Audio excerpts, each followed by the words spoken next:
সামনে বিধানসভা নির্বাচন, তবে এই বিধানসভা নির্বাচনের আগে বীরভূমের বড় ভাঙন ধরালো হুমায়ুন কবিরের দল জনতা উন্নয়ন পার্টি। একসঙ্গে 150 পরিবার নিজেদের দলে টেনে রীতিমতো শাসক দলের রাতের ঘুম উড়ালো, এমনটাই মনে করছে রাজনৈতিক মহলের বিশেষজ্ঞরা।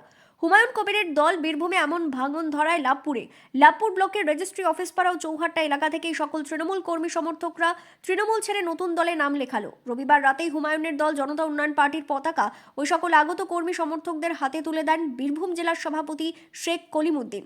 তৃণমূল থেকে বিপুল সংখ্যক কর্মী সমর্থক টেনে শেখ কলিমুদ্দিন দাবি করেছেন, লাভপুরে তাদের সংগঠন ক্রমশ শক্তিশালী হচ্ছে, সাধারণ মানুষের সমর্থন বাড়ছে তাদের দিকে। বীরভূম জেলার লাভপুর ব্লকের রেজিস্ট্রি অফিস পাড়া এবং চৌহাট্টা এই দুই জায়গা থেকে প্রায় 150-রও বেশি পরিবার জনতা উন্নয়ন পার্টিতে যোগদান করলেন। বীরভূম জেলার দিকে দিকে হুমায়ুন কবিরের নীতি ও আদর্শে অনুপ্রাণিত হয়ে জায়গায় জায়গায় আমাদের যোগদান কর্মসূচি চলছে।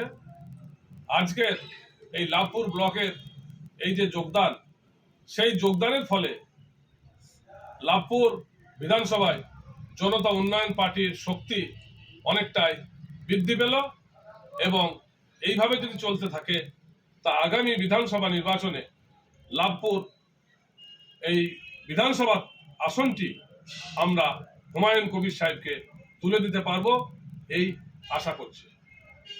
এই প্রসঙ্গে বলে রাখা ভালো, হুমায়ুন কবির সম্প্রতি জানিয়েছেন তার রাজনৈতিক দলের নাম পরিবর্তন হবে, কেননা জেইউপি নামে একটি দল আগেই নির্বাচন কমিশনের থেকে স্বীকৃতি পেয়েছে। আর এই পরিপ্রেক্ষিতে হুমায়ুন কবির তার জনতা উন্নয়ন পার্টির আগে আম কথাটা বসানোর পরিকল্পনা করেছেন।